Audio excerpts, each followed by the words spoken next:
Hello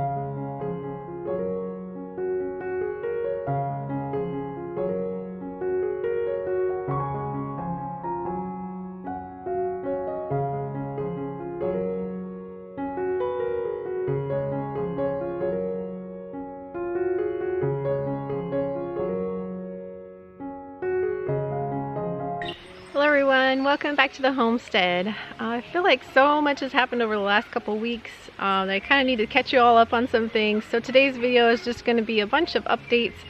So praise Yah, we've had a lot of rain over the last couple weeks, which we really needed. It's made gardening a little bit challenging at times, but we're so thankful. Our spring is overflowing again, and we're just really thankful for all the rain.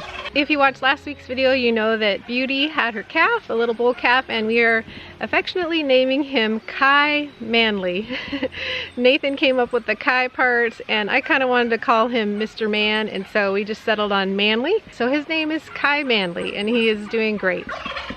Our oldest, Caleb, just turned 21 recently, so that was pretty big. It's hard to believe we have a 21-year-old. Many of you ask about him. He does not like to be on videos, so I don't ask him to be on video much, but he's doing really well. I'll share more at the end of the video about him.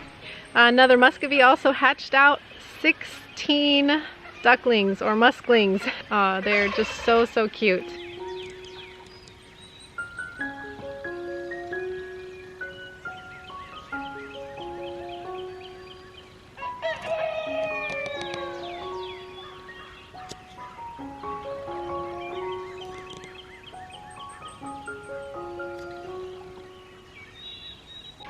The other hatch of 8 are still doing really well. They love to cruise through the garden, and they're really fun to watch. Thankfully, they don't do too much damage in the garden, so we're letting them cruise around for now.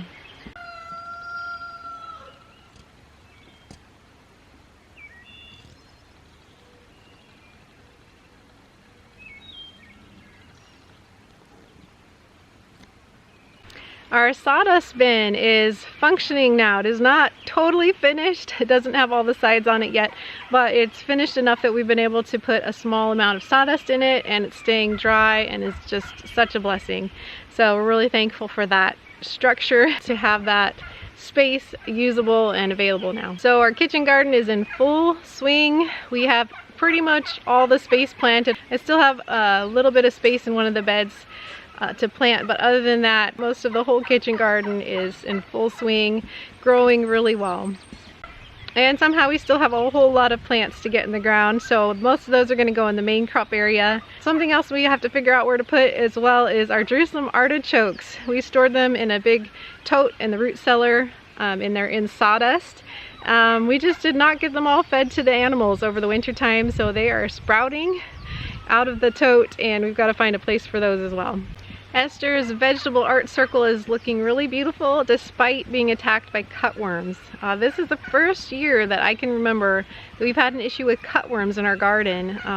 If you guys have had experience with them, you probably know how devastating they can be.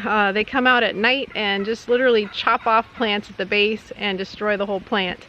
So we are trying to stay diligent at digging up those and getting rid of them.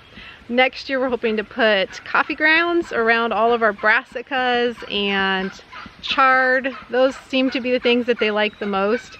So hopefully that'll prevent them in the future. We did lose almost all of our broccoli and cauliflower to the cutworms, but thankfully we do have a few plants left, so hopefully we'll get a small harvest of those. Our fruit trees are still producing. We did lose quite a few pears from our last frost. We lost a few peaches, but not too many. Thankfully, the apples are doing really well, especially on one tree. I will have to look up the variety for you, because if you live in Missouri, this is definitely an apple tree you'll want to plant. It's the one that's done the best for us in these last years of apples. This strawberry harvest has just begun. We're not getting a whole lot yet, but every day we're checking and harvesting. And besides just eating them for snacks, we'd like to start freezing them as well, because we like to make strawberry jam with them. So we just store them up in the freezer. Once we have enough to make a good batch of strawberry jam, we'll do that. So now onto the main crop area. We've got some raspberries when you first walk in the gate that are just doing amazing. It looks like we're gonna have a lot of raspberries this year. Just past that, we put in a really big temporary potato bed. We're hoping to plant potatoes in another couple weeks for a late potato harvest. This year I'm trying to plant potatoes at various times so we get some early potato harvest, kind of mid-season and late. Hopefully we'll be able to get some of our potatoes to store better that way for replanting next year. Although I did just learn this year that it's best to keep your potatoes that you're going to use for seed in the light, not keep them in the dark. If you keep them in the dark, they just grow really long, spindly shoots. So this year I took all of my seed potatoes out of bags and put them into an area that at least had a good amount of light. And I removed all but 1 or 2 of the starts, and that seemed to work much better, so I'll do that again next year. Hopefully we'll be able to have all of our own seed potatoes next year and not have to buy any from the store. So our May crop garden is coming along much better than I imagined, which is a huge blessing. We still have a lot of work to do. We've only built about half of the beds at this point, but it's given us so much more annual garden space. So we did get some trellises up using cattle panel and just rebar to hold those in place, which is so neat to see. It's always fun when you get those vertical spaces in the garden. It kind of makes the garden come alive in a fun way. We started some peas in the greenhouse and they grew so fast, and we didn't really have good trellising for them.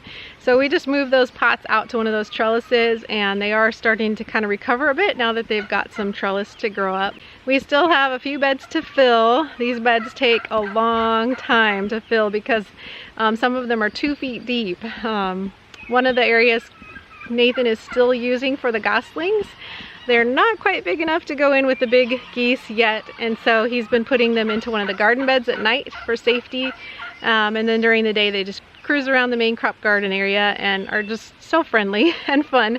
They do get in the way a little bit when you're trying to shovel compost and they're trying to get all those worms, but they're a lot of fun. Other than the bed that's the 2-foot bed that Nathan's using for the goslings right now, we do have a big space for raspberries that we still need to fill up. We filled in one section and transplanted some raspberries in there. They're still struggling from the transplant, but hopefully they recover. And then we also put garlic around those raspberries. That looks to be doing great. We are just so thankful for the compost that we were able to make over the last 1.5 years or so from cleaning out the barn from the cows. Looks like we're gonna have just enough of our own compost to fill the beds enough. We're not filling our main crop beds to the top. We're leaving about 4 to 6 inches. My hope is that next year we can top off all the beds with a mixture of weed-free compost, peat moss, and vermiculite. It's called Mel's Mix. If you've read the Square Foot Gardening book, it's his recipe for filling garden beds. So I'm hoping to do that next year. That will help us with weed issues because our compost is not weed-free. It's not terrible, but there are still definitely some weed seeds in the compost that we made from the cow manure and hay. So yesterday, Esther and I spent a couple hours in the rain. Thankfully it wasn't raining too hard, filling up our beds that we're going to use for tomatoes and probably a couple peppers and ground cherries. So those beds are ready to go. Hopefully we're going to be able to transplant those tomato plants later this morning.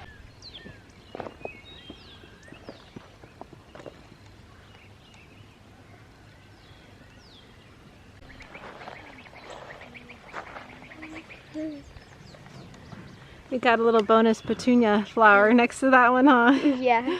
That's going to be fun. So we have Amish paste here, and I planted them pretty far apart because I'm going to put ground cherries down as like a ground cover below them. And then we have Amano and Celebrity. I think the last thing I have to plant is pink brandywine. And then the rest is going to be your tomatoes.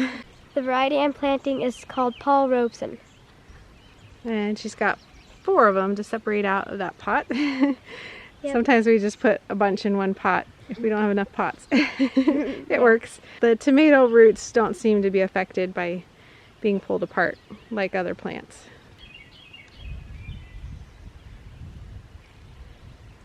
Esther is very good at teasing roots apart from plants. I would call you a professional.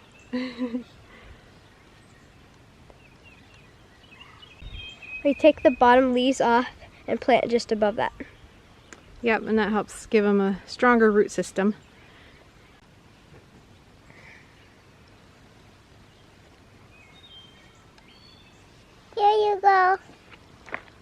You helping Abby?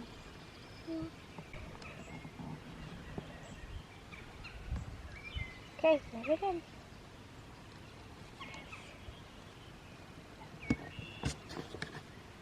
We do have some potatoes growing pretty well in the main crop area. Corn that was planted that's not up yet. We've got a patch of garlic, a whole bed of cabbages. What else? Oh, and then we've got some beets that we're having issues with. We planted these beets a month and a half or so ago. We started them in the greenhouse months ago, and they just have not grown at all. I think they might be shrinking actually. And our carrots are also struggling, so I decided to try something new this year. I've got a comfrey tea barrel going that I added some leaf mold to, and that's been going for a few weeks now.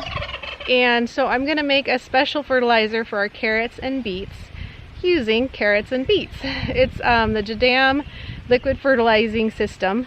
So I just cut up some beets and carrots, put them in a little container that I have. I added a little bit more comfrey and then filled it up with the comfrey tea that I've been making over the last couple weeks. And I'm just gonna let that sit for a few days or so, and then I'll dilute it with water and fertilize the beets and the carrots and see if we can get them to grow.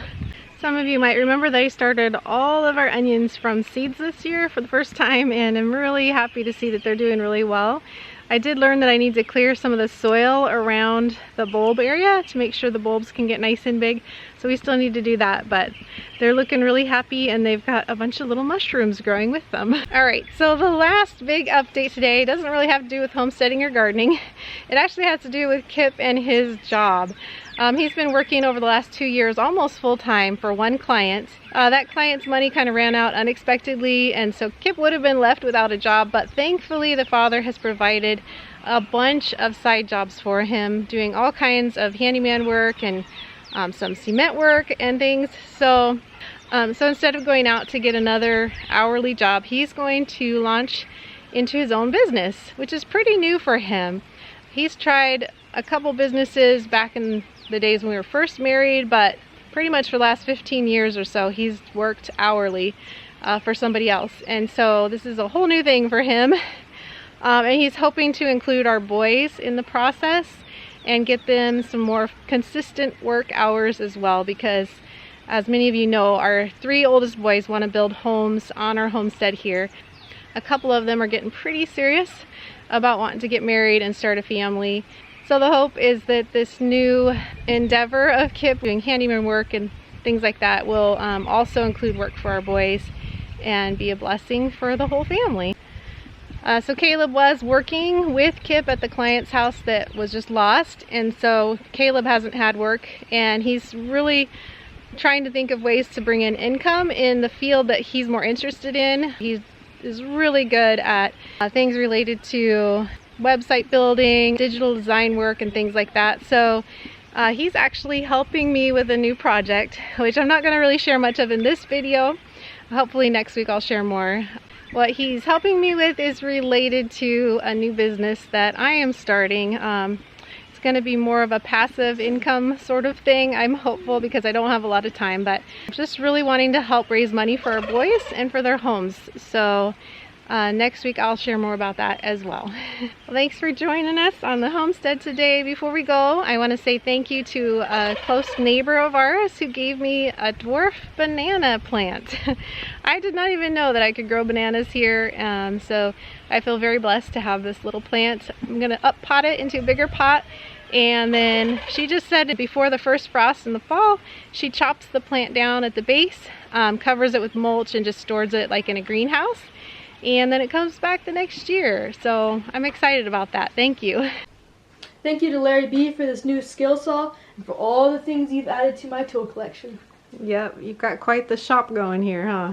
Yep. Buy one more stuff?